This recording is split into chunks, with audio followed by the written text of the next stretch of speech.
अब तक आपने देखा कि एक हंसता खेलता पति पत्नी का जोड़ा नए शहर में रहने आया है, मगर नेहा के बीते कल में कुछ ऐसे दबे दर्द थे जिससे वो परेशान रह करती थी। मगर जब सक्षम और नेहा की जिंदगी में कुछ खुशियों ने दस्तक दी थी, तभी वहाँ किसी और ने भी दस्तक दे दी थी।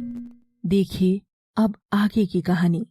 नेहा बिस्तर पर बैठी खुद के पेट में चाकू मार रही थी और नेहा के पेट से खून निकल रहा था। खून बहता जा रहा था और नेहा बस हंस रही थी। कमला नेहा की आवाज सुनकर डरते हुए उसके कमरे के अंदर जाती है और नेहा को खुद के पेट में चाकू मारता देख जोर से चीखती है, दीदी जी ये क्या कर रही है आप, छोड़ो उसे। तभी सक्षम भी घर पहुंचता है। कमला दौड़कर उसके पास जाती है। भैया वो दीदी जी को देखो, उन्होंने क्या हाल कर लिया खुद का। और सक्षम जैसे ही कमरे में जाता है तो देखता है नेहा तो वहाँ बिस्तर पर थी ही नहीं। बाथरूम का दरवाजा खुलता है और नेहा खुद को पोंछते हुए बाहर आती है। अरे तुम आ गए, क्या बात है, आज बड़े फ्रेश भी लग रहे हो। सक्षम नेहा को घूर कर देखता है और उसके पेट पर हाथ रखता है।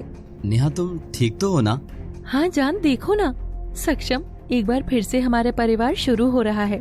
अब तो बेबी की वजह से मेरा पेट भी बाहर आने लगा है। सक्षम नेहा को गले लगाता है। कमला ये देख हैरान परेशान सी थी। मगर मैंने जो देखा था वो क्या मेरे मन का वहम था? आखिर इस घर में क्या हो रहा है? बस इस महीने की पगार लेने के बाद मैं तो फिर कभी दोबारा इस घर में नहीं आऊंगी। दिन बीतते गए। नेहा कभी नॉर्मल रहती तो कभी ऐसी ही हरकतें करती थी। एक रात नेहा और सक्षम सो रहे थे। सक्षम का हाथ नेहा के पेट पर था। अचानक छत की ओर लगे पर्दे के पीछे कुछ हलचल होती है। हलचल से नेहा हौले से अपनी आँख खोलती है। उसे पर्दे के पीछे से दो चमकती आंखें नजर आती हैं, जो एकटक बस नेहा के पेट को घूरे जा रही थी। ये देख नेहा घबरा जाती है, मगर उसके मुंह से एक शब्द भी नहीं फूट रहा था। तभी पर्दे के पास से निकलकर वो परछाई धीरे धीरे नेहा की ओर बढ़ती हुई उस प्रेग्नेंट औरत की आत्मा में बदल जाती है, जो अक्सर इस घर में घूमा करती थी। वो औरत नेहा के करीब आती है और उसके सिर पर हाथ सहलाते हुए उसके पूरे बदन तक ले जाती है। नेहा तो बस कांपते हुए देख रही थी। आत्मा अब नेहा के पेट को सहलाते हुए उसका पेट दबाती है, जिससे नेहा को बहुत दर्द होता है। मेरा बच्चा, कौन हो तुम आखिर? आत्मा नेहा के चेहरे के पास जाकर उसके कान में आहिस्ता से कहती है, फुलवा। नेहा ने आज से पहले फुलवा का नाम कभी नहीं सुना था। तेरे पेट में छोरी पल रही है, छोरी। छोरी होगी तुझे अगर ये बची तो। और फुलवा अपने पैने नाखून नेहा के पेट में चुभोने लगती है। नेहा दर्द से करहा रही थी और उसे दर्द में देख फुलवा को मजा आ रहा था। नेहा की आंखें दर्द से धीरे धीरे बंद हो रही थी और फुलवा भी अब वहाँ से गायब होने लगी थी। अचानक नेहा अपनी आंखें धीमे से खोलती है तो खुद को एक कुएं की मुडेर पर खड़ी पाती है। नेहा कुएं के अंदर झुकी हुई थी और वहाँ खड़ी फुलवा ने अपने हाथों से उसके बाल पकड़ रखे थे। नहीं, मुझे कुछ मत करो। कितने सालों बाद भगवान ने मेरी सूनी गोद भरी है। मुझे नहीं तो मेरी औलाद को तो मत मारो। ये सुनकर हंसती हुई फुलवा की आंखें पानी से भर जाती हैं। चोरी। फुलवा नेहा के बालों को खींचकर उसे कुएं से नीचे उतारकर खुद कुएं पर खड़ी हो जाती है।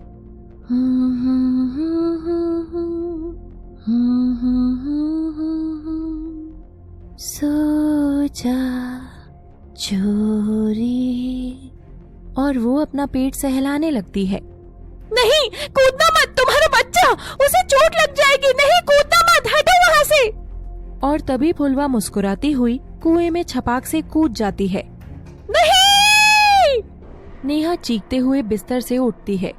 सक्षम भी उसकी चीख से जाग जाता है। ये कोई पहली बार नहीं था जो नेहा को ऐसा अजीब सपना आया था।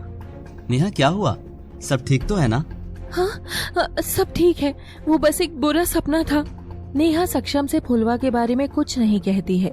नेहा अब अपने ही घर में सहमी सहमी सी रहने लगी थी। अगले दिन जब नेहा आईने के सामने जाती है तो उसे अपने पेट पर दर्द होता है, भयंकर दर्द। वो अपना पेट आईने के सामने लाती है और जब उस पर से कपड़े हटाकर देखती है तो फुलवा ने अपने नुकीले नाखूनों से उस पर छोरी लिखा हुआ था। नेहा को ज्यादा दर्द था तो वो पूरे पेट को घूम कर देखती है।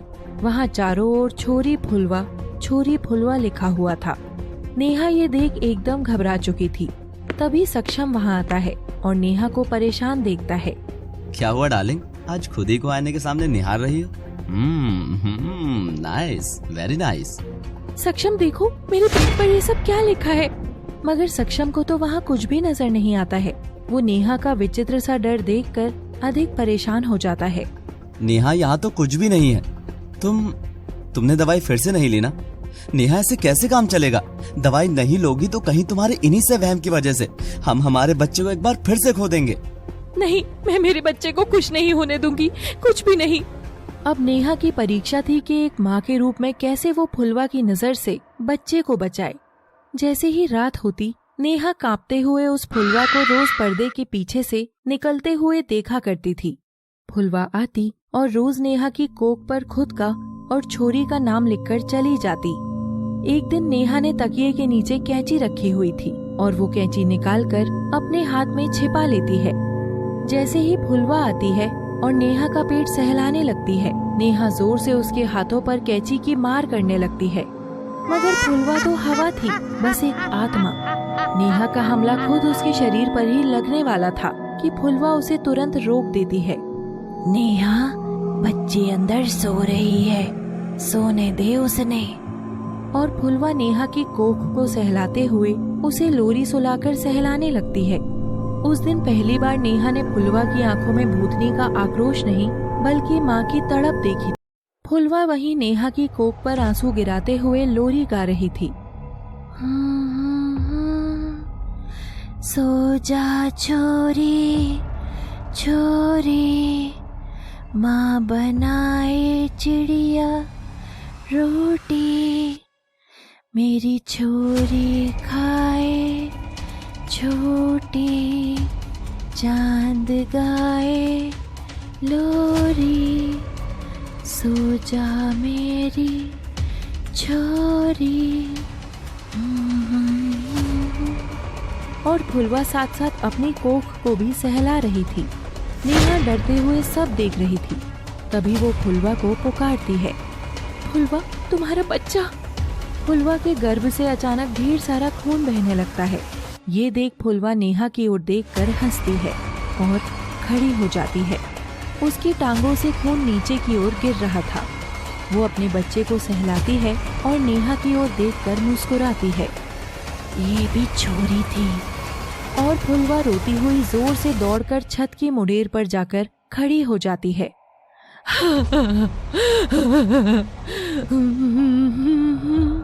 चंदा की कटोरी होगी, रातें काली हो रही होगी, एक राक्षस आएगा, छोरी को ले जाएगा। और फुलवा मुड़कर नेहा की ओर देखती है। बचा ले इसे।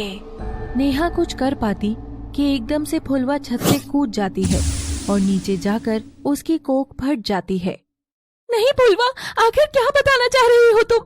कुछ तो है जो तुम कह रही हो। आखिर क्या हुआ था इस घर में? मुझे पता लगाना ही होगा, और तब मेरी बच्ची, मैं तुझे कुछ भी नहीं होने दूंगी।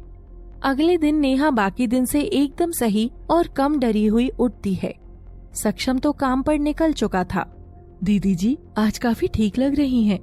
हाँ कमला, आजकल नींद आती है तो दिन अच्छा गुजरता है। अच्छा कमला, इस कमरे में स्टोर से जरा वो बक्सा लेकर आना जिसमें इस घर के पुराने कागज और रिकॉर्ड वगैरह रखे हैं। मगर वो सब क्यों दीदी जी?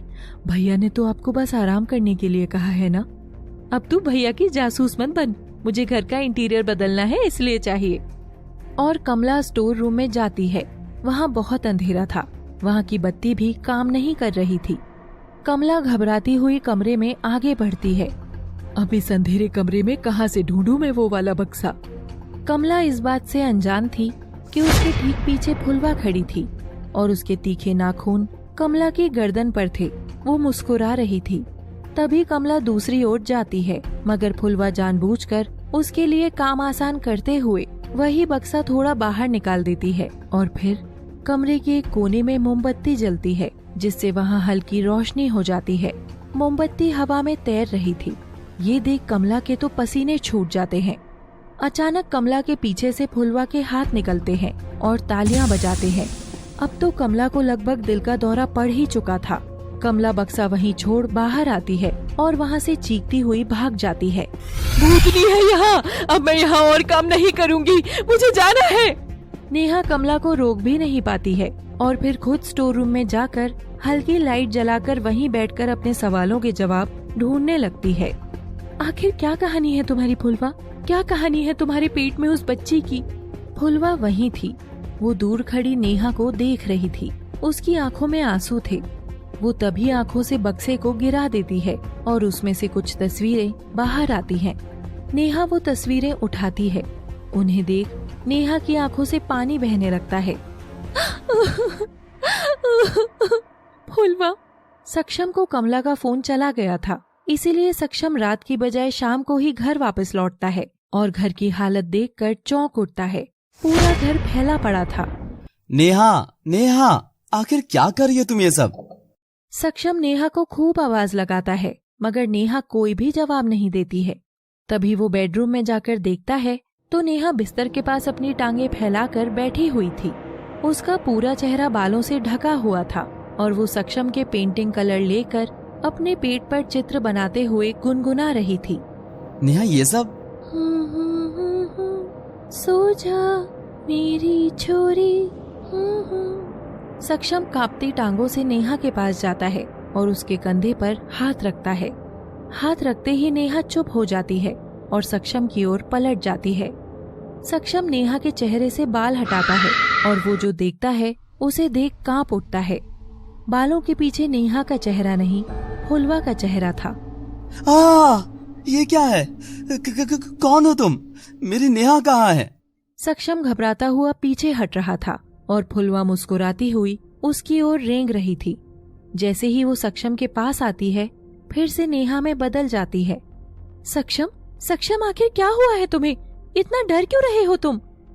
सक्षम उठता है और देखता है वहाँ कोई फुलवा नहीं थी, नेहा ही थी, जिसने अपने पूरे पेट पर रंगों से अजीब चीजें बनाई हुई थी। तुम पूरी तरह पागल हो चुकी हो नेहा। नेहा को सक्षम की बात सुनकर गुस्सा आ रहा था। क्यों? मैं पागल क्यों?